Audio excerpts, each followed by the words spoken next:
Good evening, everyone. William Mean here. Glad you could stop by. If you like this video, please share it, subscribe, and let's get into this thing. I'm not here to defend Donald Trump. No. What I'm looking for is truth. Something. Why we hate Trump. Why there's all this hatred comes out. What got us to this point of hatred, this guy? Why did we prevent him from running? Now, interesting questions. But let's look at this for a minute here. There are two very powerful people in the Democratic Party. One, we all know who that person is. And if we could bring that person down, if we could, we'd take more than half of Washington with that individual, or 3/4. That person's heavily protected by the courts and by the political parties themselves. But we know that won't happen.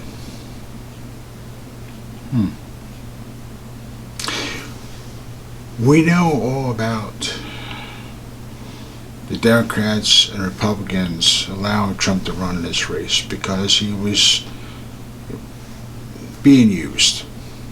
Well, he may not agree with what I'm saying. If he does, who knows? But that's what I believe in. That's my personal gut feeling in this. So we switch from that, and the media pumps him up real good. Ted Cruz bails out. Hillary Clinton gets pumped up. Bernie Sanders pumps out. Now you have your two candidates running against each other. We got that straight away. Now we're on to all these debates. And he talked about corruption heavily. And he also talked about, when they talked about his taxes and his tax returns, he said, I did the same thing you people did. I did everything you do. You think there's something going on there? I think there is.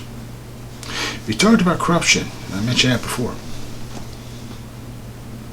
But let's look at one thing. He was also a loyal Democrat because he helped many people in their campaigns. Well liked.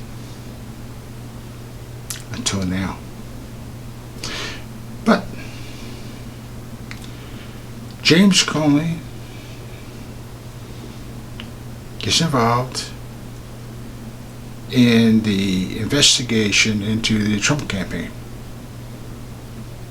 Now, what went on with Comey and the Trump Tower ordeal? It's a lot of speculation in that, and I'm not really going to get involved. But we know they've gotten there because he got a FISA warrant. He signed off on this FISA warrant. Hillary Clinton then has this document, and then there's other people involved. We know about Steele saying, no, he won't become president, we'll stop it. Who's the we? I'm pretty much, in my mind, believe it's Republicans, Democrats will stop it. Then we shift into his inauguration. They're already talking about impeachment that goes into that point. Then they talk about the so-called machines being ordered by Russia. Russia involved in this campaign that he's a Russian spy and he's working for Putin. We got all that information out there. Fine, okay, but that would be crazy because if he won the election and became president, if that were the case, he'd be detrimental to Putin or Russia and detrimental to China and most of Europe, because now he is going to make them pay. We all know that, right? The trade deals with China, cutting Europe off from being so heavily dependent upon Russia. Not part of NATO, by the way. Okay, we got all that right there, right? Then we got to the Mueller report. Half of his report's been redacted. When he went to his hearings, he acted like he hardly knew anything or couldn't answer a straight question. But what about his investigators? See, between him and his investigation, the way they were acting in the hearing, he acted like he knew something, but he didn't want to say anything. He couldn't really go out and say, yes, we got Trump on everything. He didn't say a word about that. And what of his team? Why didn't they go up and testify? You would think they would. I mean, they had cell phones. What happened to the cell phones anyway? But they were scrubbed one day. That means evidence. They probably found something. We switch out of that. Maxie Waters and all the rest of them threatened Trump supporters, and how all that goes on. Then we shoot right into this all these other things called the riots, where Trump wanted to use the National Guard. They call it the military, whatever.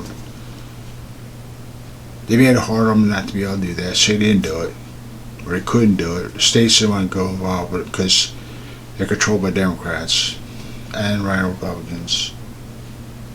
And don't forget that I also found very intriguing was the leaks out of the White House.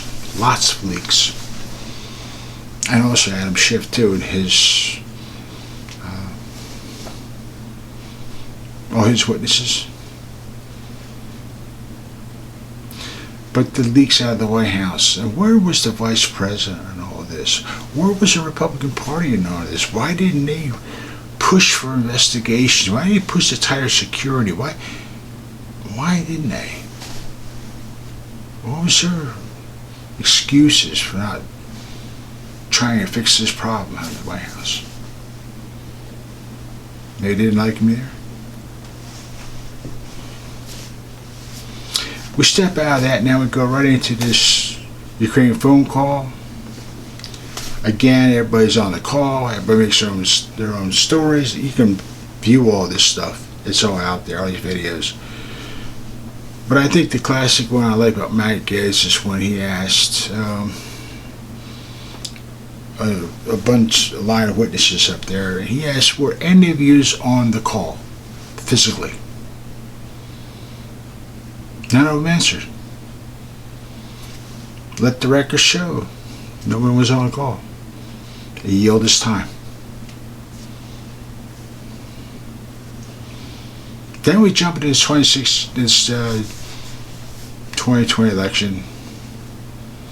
Information was popping out about some laptop that everybody squashed, Russian misinformation. Don't forget the FBI was involved in this now, like they were in 2016 too.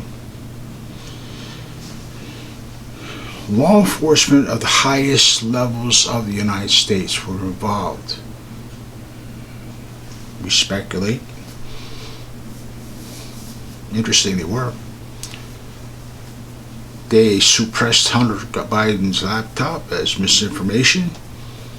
The media dismissed it, Russian misinformation. And a lot of other things going on that we didn't know about. And don't forget, Biden made a statement that, well, if you don't fire a prosecutor, don't get the money. My plane leaves within an hour. They fired the prosecutor. Why? Wait, what was the part of that? Right? We don't know. Then we go into this thing, 2020. He's supposed to be creating an insurrection. All he said was the people. We're going to go up there peacefully and make our voices heard. They turned the whole context around and said, no, he stirred a riot to alter the election. And Mike Pence was even agreed to that. Think about Mike Pence now. He didn't even want to look into the White House leaks, for Christ's sake. So what makes this so damn different, right? Interesting, isn't it? Many other Republicans did the same thing. They didn't want to get involved. Only a handful did, but they were squashed and suppressed by their own party. And by the Democrats, by the way. the rest of the Republicans, this, Russian misinformation. This seemed to be a pretty big thing, like Russian misinformation, constantly over and over again. It's like a steam train going down the road.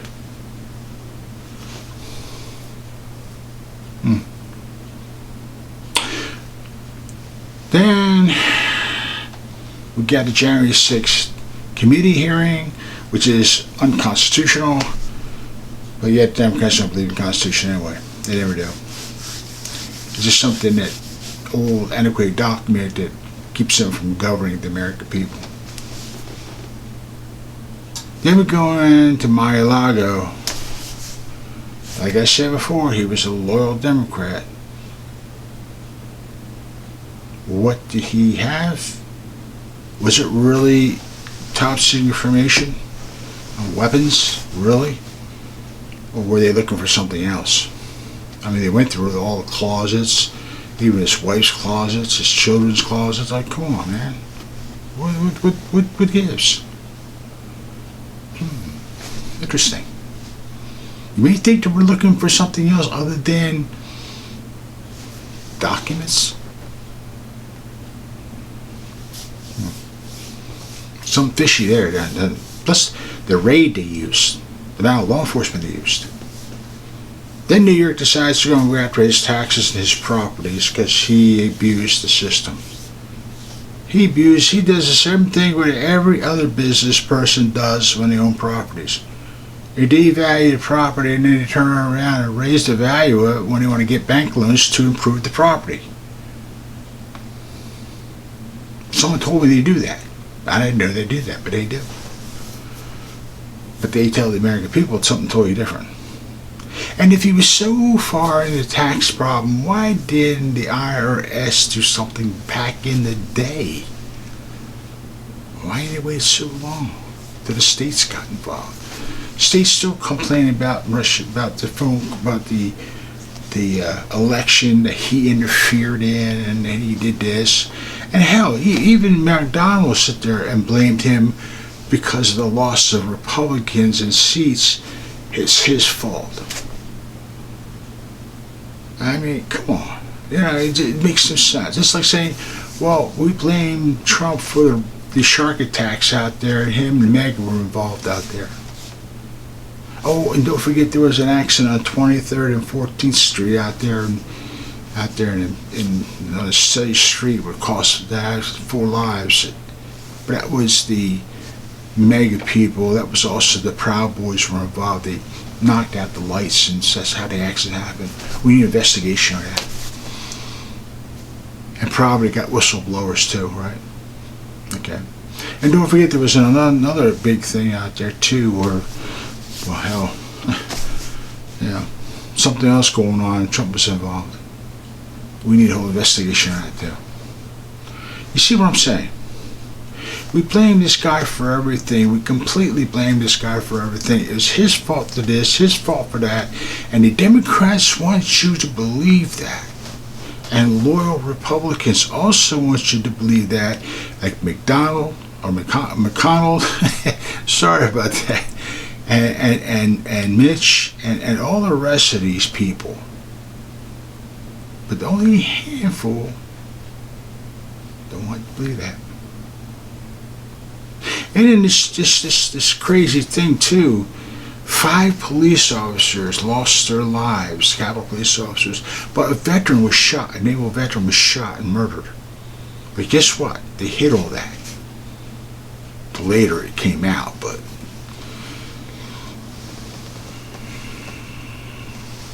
lots of questions, there are none.